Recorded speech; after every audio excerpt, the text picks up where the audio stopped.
अस्सलाम वालेकुम वरहमतुल्लाहि वबरकातुहू। इत्तेहाद न्यूज में आप सभी का खैर मकदम है। आज हम फिर से कल की ही बात को आगे बढ़ाते हैं। दिल्ली धमाके के बाद जैसा चूहे बिल से निकलते हैं उस तरफ फिरका परस्त बाहर निकलकर एक धर्म को गाली देते नजर आ रहे हैं। शायद इसी वारदात का उन्हें इंतजार था। मुसलमान इस्लाम को लेकर जो चाहे बयानबाजी दे रहा है। बात कहने को बहुत है और कभी भी किसी भी धर्म में नफरत सिखाया नहीं जाता। अब दिल्ली धमाके में घुमा फिरा कर तारिक, सलमान, उमर, शाहीन यही नाम आ रहे हैं और इसमें तो अक्सर तो डॉक्टर हैं जिन्होंने भी धर्म के नाम पर धमाकों को अंजाम दिया है। उसकी हम भी पुरजोर मजम्मत करते हैं क्योंकि मरने वालों में हिंदू भी है और मुसलमान भी है। और खासकर अगर बात की जाए गोदी मीडिया की तो इन्होंने तो गोया नफरत फैलाने का ठेका ही ले लिया है। पहले इस धमाके को फिदाइन हमला कहा गया, पर अब दिल्ली पुलिस खुद कह रही है कि फिदाइन हमला नहीं है।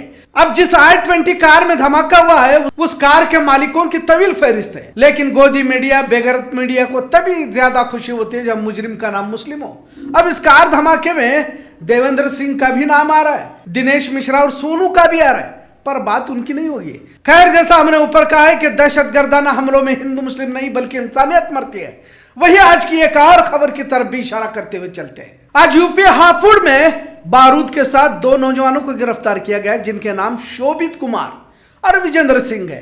खैर, इसमें तीसरा शख्स का नाम है शोएब, लेकिन आपको कुछ न्यूज चैनलों की सुर्खियां भी स्क्रीन पर दिखाता चलूं कि कैसे चीख चीख कर सिर्फ शोएब का ही नाम दिखाया जा रहा है। आपको कहीं पर भी शोभित कुमार और विजेंद्र का नाम नजर नहीं आएगा। तमाम खबरों में सिर्फ शोएब का नाम ही मिलेगा। मतलब किस इंतहा की घटिया सहाफत, पत्रकारिता ये लोग कर रहे हैं। जाहिर है इनका पूरा सिस्टम ही दिल्ली धमाकों के बाद एक्टिव हो चुका है। सोशल मीडिया पर इस्लाम को लेकर गलत नैरेटिव चलाया जा रहा है। बेलगाम में भी इस तरह की गलत वीडियोज और पोस्ट बड़े पैमाने पर देखे जा रहे हैं। यहां तक कि इत्तेहाद न्यूज के कमेंट सेक्शन में भी हमें गालियां दी जा रही है।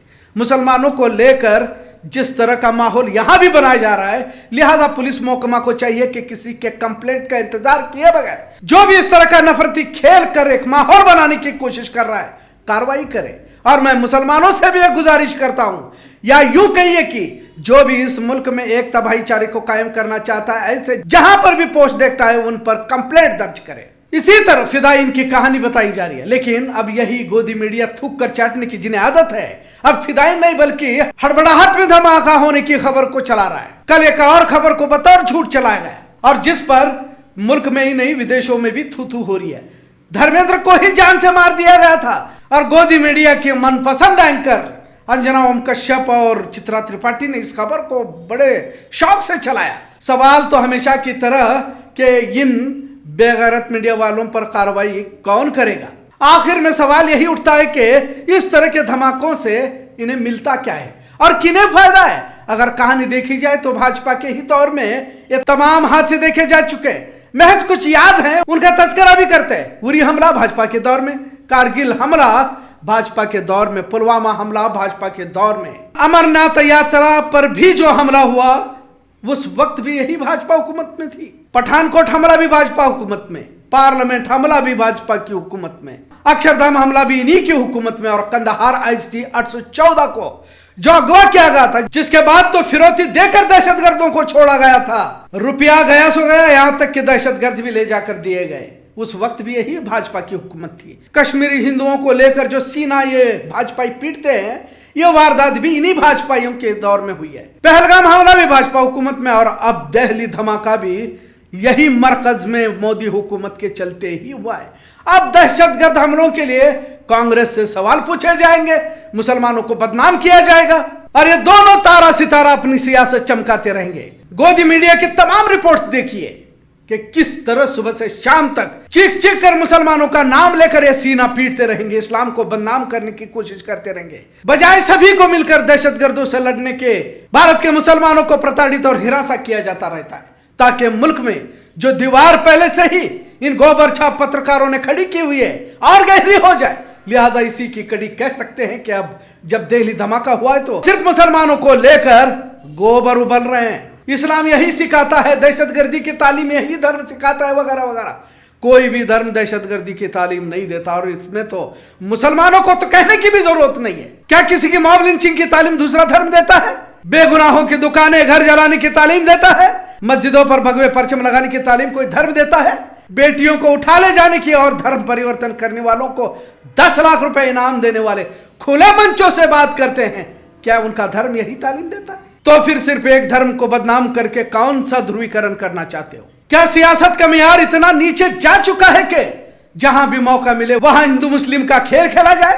गोदी मीडिया का मियार और कितना नीचे जाएगा? जब शोएब को हापुड़ में पकड़ा गया, इसकी सुर्खियां तो बन रही है, पर साथ में शोभित कुमार और विजेंद्र सिंह का नाम लेने में शर्म आ रही है, और ना ही इन्हें स्क्रीन पर दिखाया जा रहा है। उसी तरह सलमान तारिक उमर का तो दिखाया जा रहा है, पर देवेंद्र सिंह और दिनेश मिश्रा, सोनू का नाम नहीं दिखाया जा रहा। आखिर इस तरह की खबरें दिखाकर क्या हासिल करना चाहते हैं, या नफरत को और कितना गहरा करना चाहते हैं?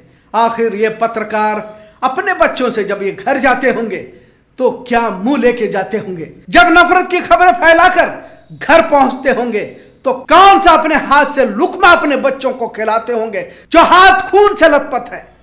देश को यकीनन मोहब्बत भाईचारे से ही बचाया जा सकता है। मुजरिमों को अंजाम तक पहुंचाने के लिए अदालतें हैं, इंसाफ आज भी यहीं से मिलता है। यह बात इसलिए भी कहनी पड़ती है क्योंकि कई बम धमाकों के मुजरिमों को 4 साल, 5 साल, यहां तक के 20 साल तक जेलों में रखकर इन्हें बाइज्जत रिहा किया जाता है। मालेगांव धमाके के मुजरिम रिहा हुए, बंबई धमाकों के भी मुजरिम रिहा हुए। ऐसे कई मामले हैं जिनमें बाद में छोड़ दिया जाता है। लिहाजा जितना ब्रेकिंग न्यूज गिरफ्तार होने के वक्त दिखाई जाती है, रिहाई के बाद किसी अखबार के कोने में तक जगह नहीं मिलती। सिर्फ एक समाज को प्रताड़ित करने के लिए, बाज औकात किसी सियासी पार्टियों के दबाव में एक समाज को निशाना बनाने की बात इससे पहले भी की जा चुकी है। और जब मुजरिमों का धर्म नहीं होता और दहशतगर्दी का सबक कोई भी धर्म नहीं देता तो झूठी, फर्जी और बेगैरत मीडिया बेखौफ होकर क्यों खबरें चलाती है और इन पर कार्रवाई क्यों नहीं की जाती? धर्मेंद्र की खबर को इसी गोदी मीडिया में अब धर्म जी नहीं रहे कहते हुए चलाएगा। आखिरकार अस्पताल से बाहर आकर धर्मेंद्र को अपना जिंदा होने का सबूत देना पड़ा। आखिर इस तरह झूठ को कब तक परोसा जाएगा और कब तक नफरत को यूं ही परवान चढ़ाया जाएगा? धमाकों से किसको फायदा होता है? इस एक सवाल में बहुत कुछ छिपा हुआ है। जरूरत है अवाम को जज्बात में आने से पहले हकीकत को समझने की कोशिश करें, क्योंकि गोदी मीडिया ने मुल्क को नफरत की आग में झोंकने का ठान लिया है। इतना जरूर। आज का मौजू कैसा लगा इस पर जरूर कमेंट करें। इत्तेहाद देखने के लिए शुक्रिया। अल्लाह हाफिज।